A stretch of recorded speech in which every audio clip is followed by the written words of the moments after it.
Hi, I'm Teemu Selanne, and you're listening to Missin Curfew. I've seen you play tennis, and you became buddies with Roger Federer. How did that relationship come together? I know you guys became pretty good buddies over the years. Yeah, you know what? Actually, so my good buddy Jarkko Nieminen was in the tour like 14 years, and so every time when they came to Indian Wells, I went there, spent a couple of days, and then I got to know Roger, and I didn't know that he was big, not hockey fan, but on the road he used to play PlayStation, and his Swedish coach was big hockey fan, so they always played that EA Sport hockey NHL, and I don't know, like he has born 8/8/81. So 8 has been his number as well. And then when he played the PlayStation, he realized that I was very fast and I scored the goals in that game. So then that's how he got to know me. Even we never met, but he told me the story actually about, and that's we became friends. And last 10 years we have know each other pretty well. And I go sometimes when he comes here, I go to his house and spend the afternoon. And so I'm the greatest guy, Like I've met a lot of great athletes, but this is by far the number one. What's it like taking a forehand or like a serve from him? Do you play it? I'm sure you've played with him. Yeah, you know what? Usually I don't say a lot of good things about myself, but I'm the only guy who has never beat. So we played. So when Jarkko played his last match in Helsinki in front of 15,000 people, I don't know why he thought that they can't sell the full house. So they said, how about if you and me play against Federer and Peter Forsberg? Okay. In front of 15,000 people, so we're gonna create maybe more hockey fans in the stands. We sold that thing in 4 hours. Wow. And not because of us. Obviously Roger, he doesn't do that very often. But so me and Jarkko, we beat Forsberg and Federer 6-4, and I always try to remind Roger that I'm still the guy that you haven't beat. And he's like, come on, we have to take a rematch. I said, no fucking chance. No. Teemu, I wanted to ask you about, you come to the NHL, you score 76 as a rookie. And I played with you when I was a rookie. And I just always thought that, what did you think when you first came over here, straight into it with that much success? Obviously, the city of Winnipeg, they still love you to this day. Was it just holy shit? Or what were you thinking when you had that much success early? Well, let's go back a little bit. When I was 18, I got drafted, and I was in the army. I was serving in Finland. We have a mandatory army service. So I came to training camp in actually to Winnipeg, went to the Moncton. Yeah. And I realized how, first of all, this is the funniest story. I went there, and I think still at the time, the invitation was that make sure you take your golf clubs with you, because the guys played golf after every practice in the training camp. It was 30 days training camp. But to be honest, I remember all guys were overweight, and I thought that is this really? They went to camp to get in shape. Yeah, I was already skating 4 weeks with my team. I was in unbelievable shape. So then after the practice, we do those back skating lines, blue line, red line, back, blue line, all the way, and I always used to go full speed. So when I was coming back the last time, they were still coming to the blue line. And and those guys got mad. And the assistant coach came to me and said, hey, slow down a little bit. I'm like, hey, rookie, they're going to kill you, bud. Slow down. But anyway, so I was there only 2 weeks, and I played one exhibition game against Minnesota. But then I was supposed to come next year to NHL. I broke my leg. But they invited me to the playoffs, and they played first round against Oilers. And I always remember I watched those 2 games, and I was shaking after the games. I thought that there's no way I can play in this league. Yeah. It was so violent. It was so tough. It was I was scared. I said I called my dad. I said, I don't know if I can play this. These guys they are animals. But I went home, and that was so big motivation boost for me. I said, what? If I'm gonna play in this league, I gotta do a lot of more work, and I gotta be ready, because these guys it's a war out there. And obviously, Winnipeg and Oilers. That was like, play of hockey is different hockey. Yeah.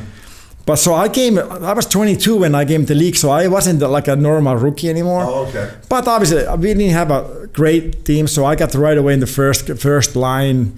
I played with the best players. I had Phil Housley, who probably passed like 50 goals. Like we have this setup plays, and there's no scouting like a video like now. Yeah. I feel it's over coaching right now. That would have been nice, no video. I would like that. I saw one time that after the game somebody gave like a VHS tape for somebody and we are like, what is that? Oh, it's other team's power play. We had a power play. I don't think a lot of teams figure out our power play until Christmas. So it was different era, but obviously the confidence what I got right away and things started going so well. It was like a snowball going down the hill. I got more confidence. But obviously 76 goals, I could never in my wildest dreams to think about that I can do that. Do you remember your rookie party? Because I got a rookie story party of mine about you. But do you remember your rookie party in Winnipeg, where it was, or who? Do you remember any of that? Yeah, it was actually. I think we had 6 rookies because that was the time when they opened the borders in Russia. So we had a 6 guys total. It's a Burn Steakhouse in Tampa Bay. Okay. Yeah. And nice wine list there. Yeah, great wine. It's unbelievable. It is. Yes. But it was kind of pretty easy. We just have to sing and tell a couple of jokes and stuff. And I think the bill was only like $550, which is like we were so lucky. But I always remember our captain was Troy Murray. Okay. And after a couple of wines, like I don't know where he got this trick, but he ate actually the wine glass. Seriously, I'm not joking. He took the glass like this. He bite like then another piece, and only that leg was left anymore. I'm like, dude, what are you doing? But it was funny because that year was the first year that they didn't do the shaving and for the rookies. So I was we were lucky that we got pretty good treatment. Yeah, no, I know. So for mine, I want to get into the Stanley Cup team that I was a part of with you. We'll get to that. But my rookie party was in Dallas, and we had an unbelievable start. Remember, we won 10 or 13 straight to get it going, and I was lucky enough to sit in the corner with Flash and Getzlaf and Pronger was over there. So I just remember I was at my rookie dinner at what's the steak called in Dallas, Earl and Sam's or Sam's and Nick and Sam's or something like that, right? Yeah. Yeah. So I'm like having a great time. I just enjoyed it. And this beauty over here orders 2 steaks. He had like the ribeye. Do you remember that? I'm like, what a legend. I'm like, boys, Pence, Teemu just ordered 2 steaks. That's fucking nationally moved right there. And the lobster tail. Yeah. And I used to order one Louis 13. Yeah, she did. And then we had shots with the rookies and obviously that was like 2,500 bottle. But and then I always offered that one of the rookies, but they never wanted to take it, so I kept it. Have another. Yeah, exactly. Good. Okay, I'll take another. That is good stuff. Yeah, no, that was one of the best. I mean, I always told my rookies after my career went on, I'm like, it's going to cost you a bit of money here, boys, but it's going to be one of the best nights of your career. Like, I just remember that. I don't know if you remember the practice the next day in Dallas, but I just remember one guy, I won't mention his name, but we made him go to the back of the line the entire practice. Remember? I think it was a defenseman. It was a defenseman. He couldn't get dressed. He couldn't put his gear on. But they can get wild and they can do whatever they want. At least they felt like that way. And, I think for them, it was not like, wow, this is the NHL players. Yeah. They're just environment that people are having fun and they enjoy the time together. I always remember when my boys were like first or second grader, and they asked in school, what your father is doing for a living. So it was my son's turn. He's like, I don't really know. Sometimes he plays hockey, sometimes he goes golf. And the teacher said, well, that's not really the job. But he couldn't explain to the teacher that actually it is my job. but those are great memories, and I always remember the Stanley Cup year, especially my youngest boy Levi. We were down against Columbus 3-0 after second, and Carla he went bananas. He started yelling, and motivate the guys to do better. And then all of a sudden, during the 7 minutes before we went to third period, door opens, Randy's yelling, and Levi comes and says, "Dad." I said, get up. And he looks at the coach, okay. And Randy's like, "What the fuck is that?" So then, he went to the coach's office, and I said, boys, we better win this match. And we won 4-3. Yeah. And then Carla came after the game, he was in good mood. Yeah. Where's the fucking our security? This is unbelievable.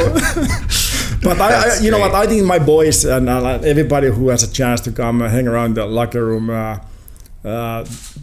some point they realize, what a special times that was. And I always remember 2007 we won the cup. We are celebrating in a mid-ice with the Stanley Cup, and at the end, my two boys, Brad May's son, Niedermeyer boys, they were just shooting pucks in the net. They didn't care about winning Stanley Cup. So we were just like, it was their game. Yeah. So. No, and when I saw your kids as a rookie bounce around, then as summer skates went on, Getsy's kids would show up, and it's something that me and Uppy and Broadway didn't really get to enjoy as a player, right? We never had kids, so it's one of those things looking back that was pretty cool, I'm sure.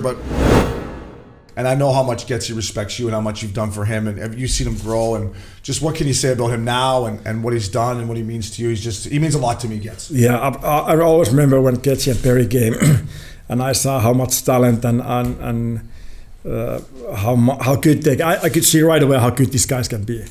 And obviously they were a big part of the Stanley Cup team, and they. But I think Ryan Getzlaf is so good. I could put him on his best day.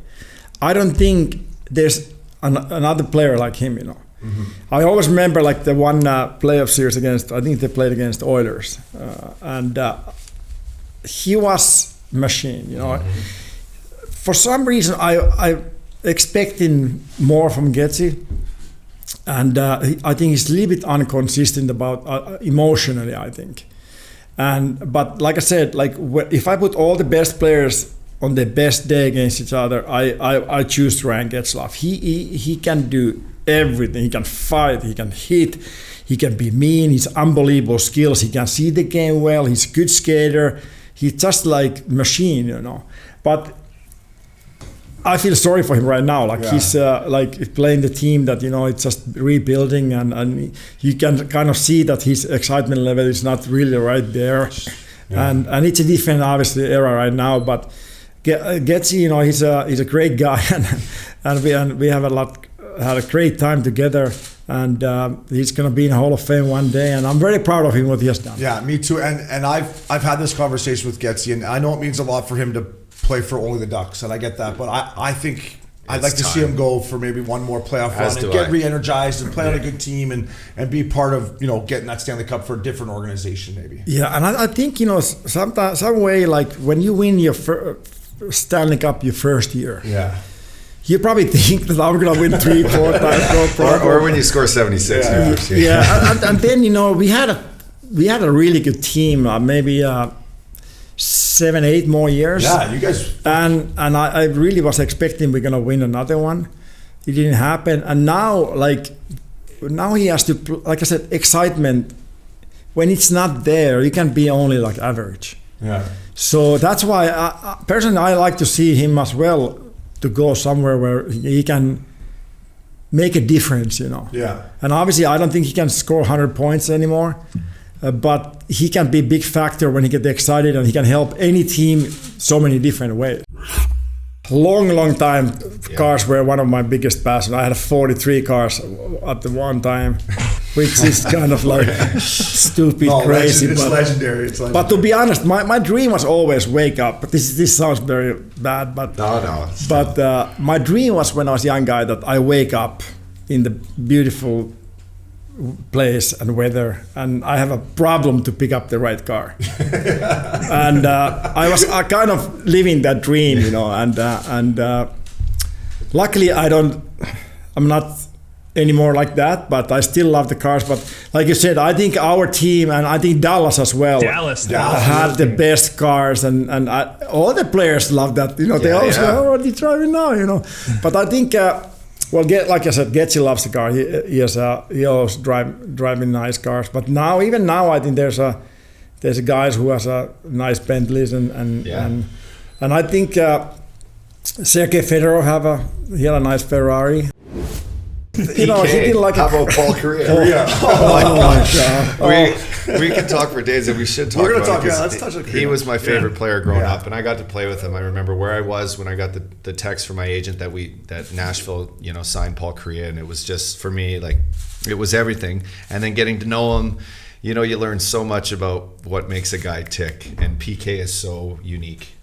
From the way he takes care of his body to the way he walks to the rink. Well, he won't walk to the rink. He'll take a car even if it's across the street. He wants to save his legs. Won't walk up the stairs on a game day. No? Not a chance. Smart. It's so routine with him. And he sleep in a different room other than his wife on the game days too? Of course. He doesn't want any disturbing, Yeah. So how you and how did you guys click so much? Because you're not so much like that. Maybe that's why you guys did click. You were good for each other. I think we both learned a lot from each other, And I always remember the first time when I got traded. I met the team in Long Island, and when we got to the bus to the hotel, he ran to the inside, so he doesn't have to sign autographs. So then we got the room, and he takes off, and he goes check out the exits, how he can sneak out from the hotel not to meet anybody or fans. And I looked at Liv and said, dude, that's a tough life, That's not, like, you gotta loosen up, Every night he went to bed 10 o'clock. Doesn't matter if it's East Coast time or our time here. 10 o'clock, mouth guard on, wrist brace on. And I said, it's 7 o'clock in California. Like even my kids doesn't go to bed at this time. But he had like you said, he had routines. And it was so funny because he had the wristband on. And I asked, what are you doing? He said, well, one time I was sleeping like this and my wrist was sore a couple of weeks, so I don't want to take any chance. So then we had a one day trip to Phoenix, and I took my son's little shin pads. So right when he started putting the wristbands on, I took my shin pads and I started putting it with tape, and he looks, what are you doing? I said, well, I hurt my knee one time I was sleeping, so I don't want to take it. He said, like, you son of a bitch. He got so mad. But like you said, everything what he does, it's 100%. Like everything has to be so perfect. Even when he eats, he chews his food 40 times. Yeah. He took forever. I said, let's go. But taping his shin pads the same amount of rolls, the same on his knob. His knob. When he cut his sticks, first of all, it took like 10 minutes. It had to be perfect, and then it was taping another 10 minutes. I'm like, God, this poor guy has a tough life. But it worked for him, Poor Val. To see that every day. I mean. That's his way. Hey, has any other player take so much shit from the teammates than Paul Kariya? I don't think so. Not a chance. Close. Yeah. Did he love it? Like when you would chirp him? He loves it. He doesn't mind. Yeah, he doesn't mind it. Incredible athlete. Do you still see him? Do you surf you surf with him? Or you know what? I only surfed a couple of times with him. But we go to dinners. He first of all, he knows all the best restaurants too, sushi places and places like it's almost like you can't even find. Yeah. And then so he has a passion for food, but he still lives in his bubble. He surf every day and meditate every day and work out every day, have a nap every day. And, that's crazy. And but I'm so happy for him. He's happy, and that's what it takes. I want to talk about Teemu's pregame ritual. It's a little bit different than that. So T would come in maybe 10 minutes before warm up, or. So first of all, I couldn't be the guy who comes even 2 hours before the game. I try to be if you have a 7 o'clock game, it was 5:20 meeting. So I try to game like 5:10, and I changed and those meetings. I thought we have way too many meetings. I was like, we would go over and over same shit. I'm like, really? We got this, yeah, okay. Yeah, give me the puck. I got it. Give me the puck. So then I just went to watch TV or something, and then I start stretching. If the warm up was 6:30. 6:30 probably. So 6:10 I start stretching like 10-15 minutes, and then when it was 4 minutes to go to the warm up, I start dressing up. Yeah. And I wanted to be a little hurry, so that was for me like now it's time Game on. to game on. Yeah. And one thing you did that I took from you throughout my career is you would come in at that time, and while you were getting ready, then you would go around the room. You would go uppy, all right, here we go, uppy, Obi, and you would go to every single guy. Yeah. And it was something my rookie year that just like, it engaged our whole room. All right, Flash is in here, he's doing this thing, and then to me as a rook, I was like, all right, now it's time to get serious. Was that something you always did, or someone passed on to you? Yeah, when I was young and I played in Finnish League, we had one teammate who did the same thing, and I felt that was great. Yeah, I was like, it was a little bit, let's go, Obi, we can do this. So I think it just give a little more boost for the team and a good feeling, and I try to make jokes too. I always said, young guys, hey guys, we play well. There's so many beautiful single girls there. Yeah, that's you play well. They wait you somewhere here. Yeah. He'd be like, Obi, we win the night. There's girls everywhere, buddy. I'm like, come on, boys. I'm like, Teemu, get 2-1 for the boys so we can go out after the Sharkies.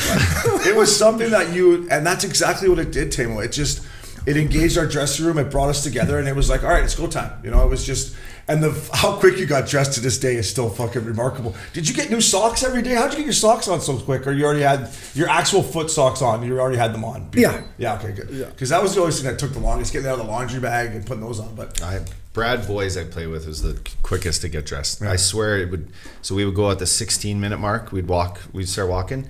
He would come 18:10, and in 2 minutes, I'm talking as he pours like a full Pepsi in his cup, he could get dressed, and it was impressive. Everyone else is like watching you, like getting super anxious, being like, it gave me anxiety watching him. This guy's gonna miss the game. You remember when Boise? Yeah, I'm like, dude, you gonna be out there for warm up, or do you not give a shit? I was the same way. The guys were a little nervous. You'd make everyone nervous, but then that's energy. So let's go. I was like, don't worry, Teemu will be there when the puck drops. He's a little late for warm up. Don't worry about it.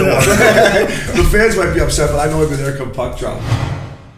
Well, obviously, like playing 20 plus years in the league, we always went to the best restaurants in every city, And I always in Dallas, I ordered 2 steaks. I always liked steaks and good food and wine. But even I wasn't a big drinker like that. I didn't party too much during the seasons. But that was something I said, it would be cool to have our own restaurant, to come spend time, have a good food, talk with people. So then it was, I think, early 2000. It was Thanksgiving. We are in the Koto Club, and I was just talking about that my dream, And my golf buddy Kevin Pratt, he said, I have the same dream, I said, how about if we start searching some locations here, and it has to be in the PCH. It has to be like good location, and it took 10 years before we found that. Because not very often anything comes available. Yeah. So then when we got that, it has been fun process, and I'm very proud of our steakhouse. And obviously there's a lot of bad habits when you go there, but you can't go there without drinking. You can't go there without drinking. Yeah. And the mac and cheese is fucking deadly there too. The mac and cheese, steak tartare, the food is unbelievable. They got the new patio now since COVID started too. So I've sat out in the patio. Yeah.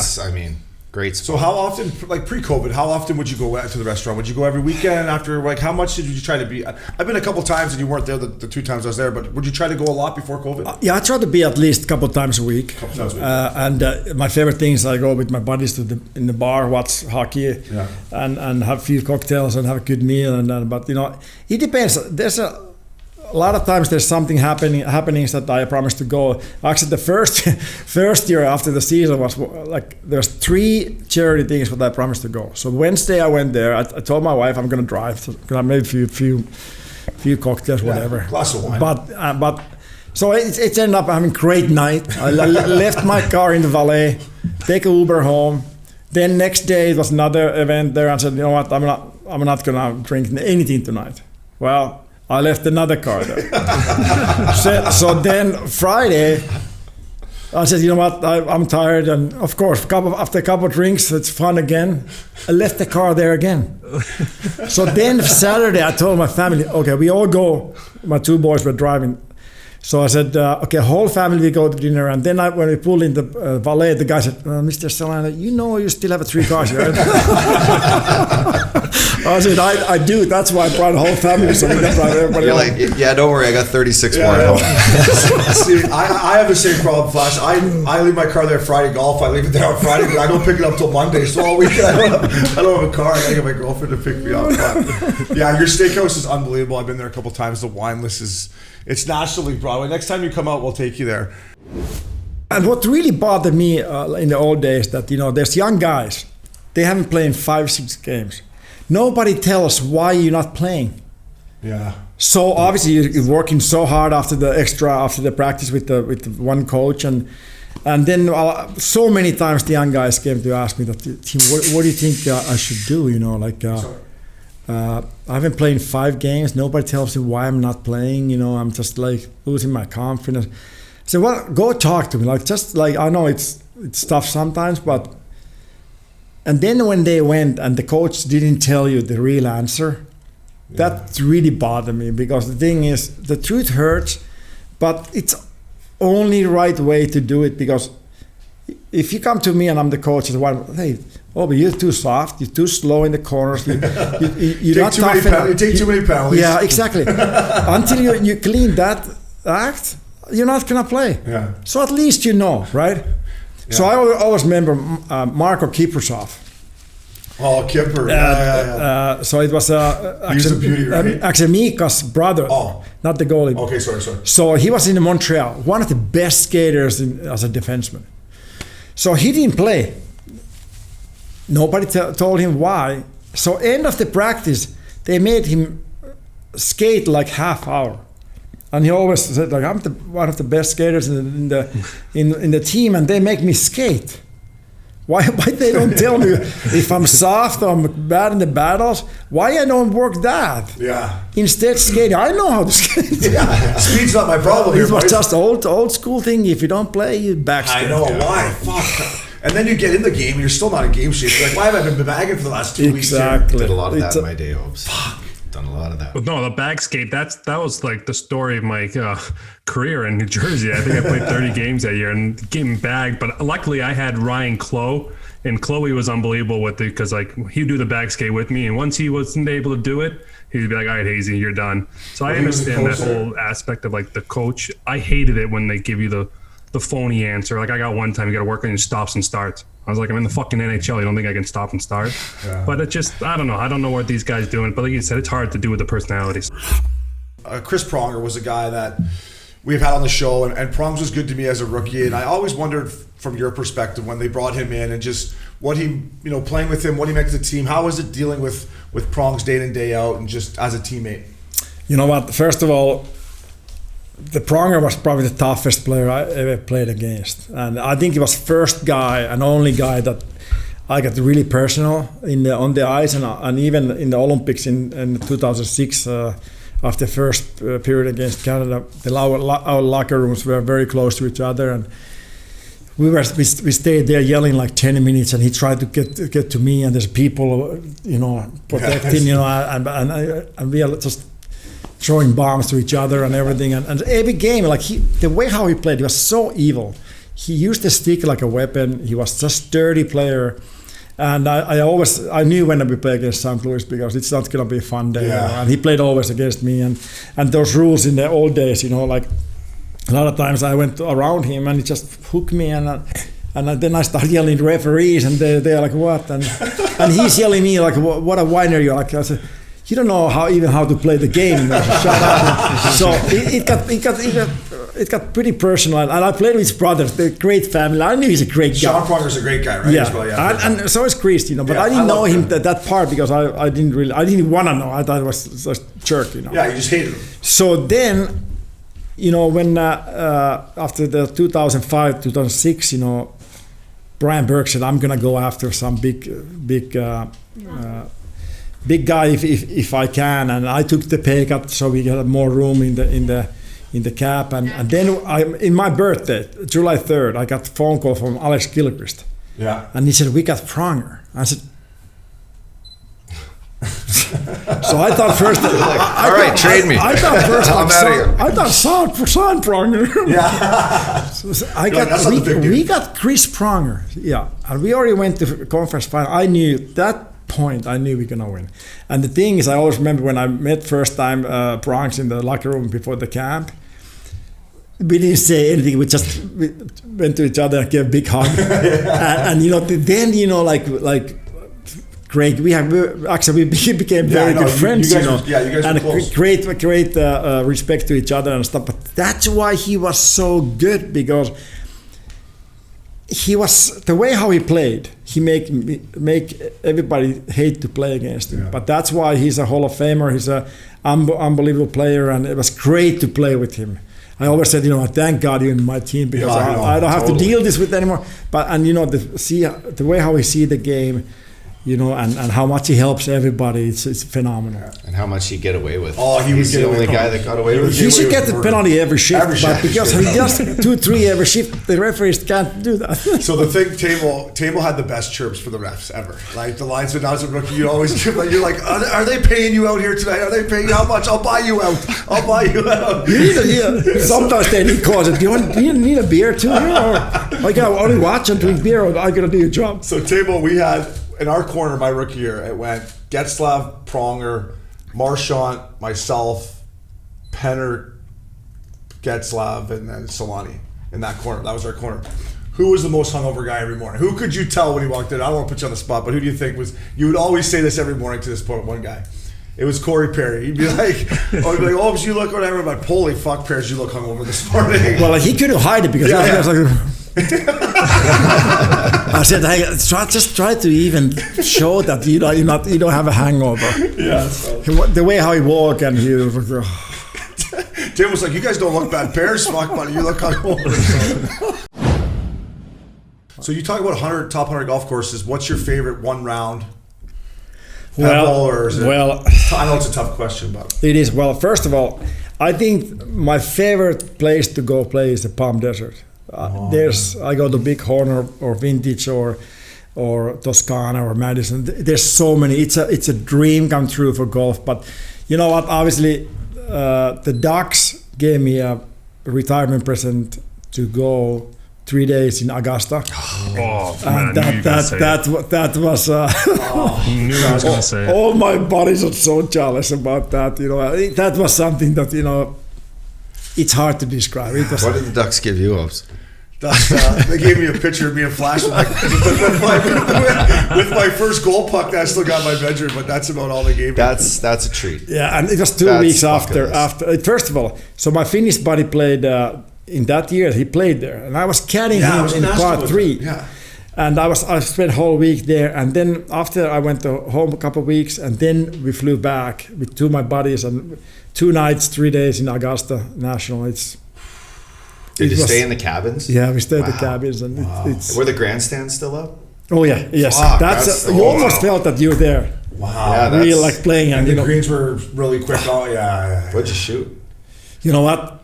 First of all, we played the memberships. There's no way you can go in the championship. Yeah, so it's a way shorter. So there's some like a 11 hole 11. It's like maybe 100 yards. Probably the toughest tee shot in the world. So I shot 80, 81, 81, and the last one was 80, and I missed the par putt for 79. So my goal was to go break 80. But like I said, after tee that's not the real score, because it's probably like 6,500 from the members fees. Yeah. Isn't it the worst when you go play somewhere and it's like it's set up to be like the most epic time, and you just can't fucking putt, or you can't like get off the tee? Yeah. I just played with Michael Jordan this weekend, and I could not fucking putt, and he can get up and down from. So everywhere. How good golfer is he? He's a 3, and he'll play anyone for whatever you want to play for. But Really? he's a 3, and at his own course, everything is tight lies around the greens. So if you're not a good chipper, you probably putt everything. But he has I mean, he built hills in front of the greens and everything. He can chip. He can get literally up and down from everywhere, and he uses a long putter. Well, he has a pretty good hands. Not only does he have his hands, but he has like this. Obviously, he's the greatest of all time. He has it up here. His mentality when he like I was telling this story about what he said to this caddy. He didn't say anything to the caddy. He looked at him. He was 30 yards off the green, and the caddy went and pulled the pin. And I'm like, Michael, right next to the stick. And I'm like, really? And then I looked at the caddy. I'm, why the fuck did you pull the pin? And he's like, he gave me the look. He's like, when he's on, he ain't missing. And it was crazy. He had a stogie in his mouth the whole time. How many stogies? Probably 20. 20 a day? I played 36 with him, and we passed. I mean, so we didn't wait on any tee box. Every time we'd pull up, and it was actually busy there that day. It was probably the busiest day they've ever had.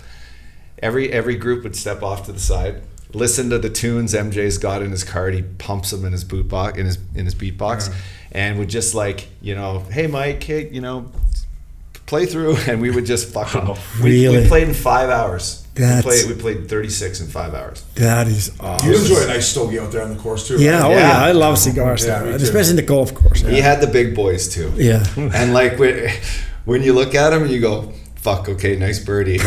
He'd smile at you with that stogie still in there, and he'd just drive to the next tee. So how you got play with him?